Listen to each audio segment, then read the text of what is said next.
بسم الله الرحمن الرحيم. الحمد لله الذي أرسل رسوله بالهدى ودين الحق ليظهره على الدين كله ولو كره الكافرون. أشهد أن لا إله إلا الله وحده لا شريك له ونحن له مسلمون، ونشهد أن سيدنا ومولانا محمدًا عبده ورسوله الذي بشر به المرسلون، صلى الله عليه وعلى آله وأصحابه الذين فازوا كلهم أجمعون. أما بعد، فيا أيها الناس، عليكم بالسنة، فإن السنة تهدي إلى الإطاعة، ومن أطاع الله ورسوله فقد رشد واهتدى. وإياكم والبدعة، فإن البدعة تهدي إلى المعصية، ومن يعص الله ورسوله فقد ضل وغوى. واعلموا أن رسول الله صلى الله عليه وسلم قال: أما بعد، فإن خير الحديث كتاب الله، وخير الهدي هدي محمد، وشر الأمور محدثاتها، وكل بدعة ضلالة.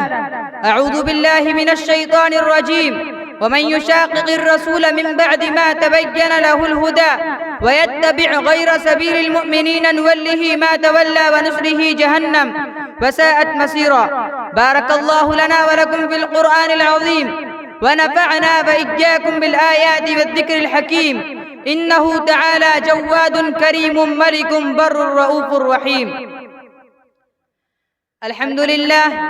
الحمد لله نحمده ونستعينه ونستغفره ونؤمن به ونتوكل عليه، ونعوذ بالله من شرور أنفسنا ومن سيئات أعمالنا.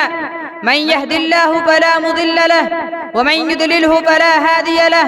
ونشهد أن لا إله إلا الله وحده لا شريك له، ونشهد أن سيدنا ومولانا محمدًا عبده ورسوله الذي أرسل بالحق بشيرا ونذيرا. إن الله وملائكته يصلون على النبي، يا أيها الذين آمنوا صلوا عليه وسلموا تسليما. اللهم صل وسلم وبارك على سيدنا محمد وعلى آله وأصحابه وأتباعه وأزواجه وذرياته. قال النبي صلى الله عليه وسلم: أرحم أمتي بأمتي أبو بكر، وأشدهم في أمر الله عمر، وأصدقهم حياء عثمان، وأقضاهم علي، وفاطمة سيدة نساء أهل الجنة، والحسن والحسين سيدا شباب أهل الجنة، وحمزة أسد الله وأسد رسوله. اللهم اغفر للعباس وولده مغفرة ظاهرة وباطنة لا تغادر ذنبا.